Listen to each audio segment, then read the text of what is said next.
DJ Holly, it is a disgrace to the body of Christ and to our disciples or our followers.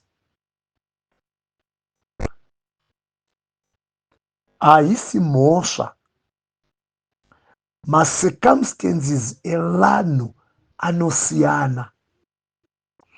Ndinogona kunge ndisina kunyora O level nekuda kwemacircumstances angu akasiyana naamagaya, akasiyana naamakandiwa, akasiyana naachiwenga.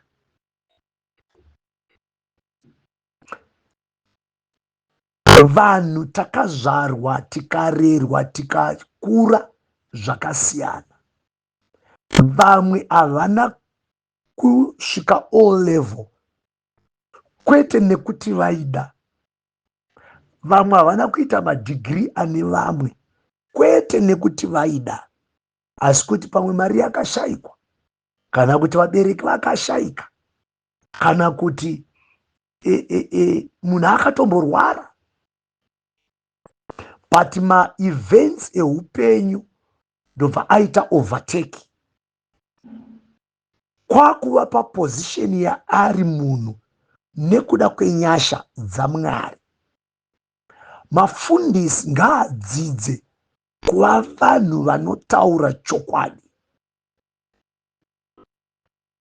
Izvezvi DJ Holly tine vanhu mafundisi vazhinji vane matitles, unonzwa chinzi doctor, ane sedigiri kutaurwa naMagaya honorary degree. Inini 2 times I was approached neJio's University, I was approached neimwe iri kuIndia vachida kuti vandipe ma-honorary degrees. At first ndakatomboraisa mari, then it came to me kuti no, I don't have to pay for all these exorbitant prices kuti ndipiwe degree. These are people who wants to appreciate, honor, they want to honor me, the impact I have brought in the community or in my society. Saka vazhinji vari kuapproachwa kana kuti vari kuapproacha zvimauniversities izvi online, wobvisa $600 opiwa bepa ato doctor honorary. Vamwe vacho vanotoenda kunodzidza, but mukudzidza muya havana chavanodzidza. Inhau yekungopinda mukilasi kuti ndakaregister kuita masters, but kuzoti uone kuti munhu ane substance here, ane staff inoendererana nemunhu ari kuti akaita masters, akaita degree, akaita doctorate. Unoona vanhu ivavo vasina. Kuvabvunza kuti thesis rinonyorwa sei, wakanyorawo here, madissertation, unoona vanhu ava vasina, vakaita multiple choice. Ndekupi kwaunoona doctorate rinoitwa kana masters kana degree rinoitwa multiple choice, but mufundisi anenge achida kunzi akadzidza iye asina. Mafundisi ngatigutsikanei nepatakasvitswa naMwari, nezvatakava takaitiswa naMwari. Look now at Magaya. Look at Magaya now. This is a shameful thing. It's a disgrace. Kana munhu achinyepa manyepero iwayo. Saka mafollowers ari kuteera chii? What's really happening? DJ Holly, mafundisi ese waunonzwa kuti ane doctorate, vana vesangano ngavambogara pasi nemafundisi avo. It is their right. Haugoni kutevera munhu wausinganzwisise. Muri doctor naye mufundisi, muri doctor wei? Ndipeiwo hard soft copy yethesis renyu ramakaita. You discover kuti they won't be able to explain what is a peace, what is a distinction. They won't be able. Makaita ma research yenyu, makaita ma books api you discover kuti vanenge vasina.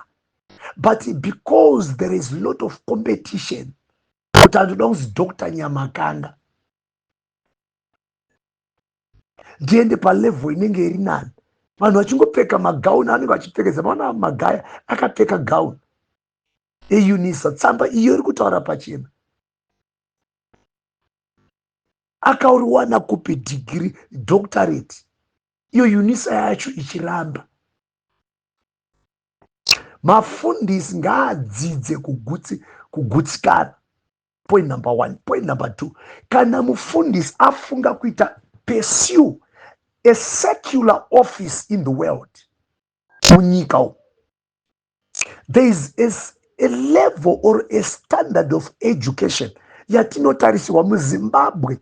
Uda kuita teaching, uda kuita nursing, even kutoenda kutheology, ukaenda kune mamwe kunana UTC Theological College, UTC Theological College dombo shawa iyo. Ukaenda pa UZ, ukaenda Africa University, ukaenda Africa University, vanotoda 5 ordinary levels. Izvo zvacho. But nekuda kwekuti we have got tuma theological seminaries, tuma Bible school, turi kuita mushrooming everywhere, offering ma studies, vanhu vanodzimara vane mapepa ezvinhu zvavasina kudzidza. Magais is a doctor, Makandiwa is a doctor. Wese angoita church yangoita vakamukurumbira kudaio, the next thing atone doctorate. Angoita kachechi. These are charlatans. Chandinotenda nacho Mwari munyika yedu yeZimbabwe, zvinhu zviviri. God is exposing these politicians who have been taking the people of God for granted. God is exposing, and you see kuti vanhu vachamhanya semakonzo. Panguva imwe chete iyoyo, God is exposing my charlatans in the body of Christ. Zvese zvazobuda izvi, this is the end of God. Faro akadaro akasvika akataura akati, this is the finger of God. Izvi akuitwa izvi, this is the finger of God. N'anga dzake dzamboedza kuteedzera kuti nekuti ashandura mvura ikaita ropa tinoishandurawo. Vashandura vaita zvimatatya tinozviitawo. Vaita zvakadai vachida kuteedzera. But pane pavakazosvika vakati izvi zvaitwa izvi naMwari waMozisi izvi hatisazvigoni.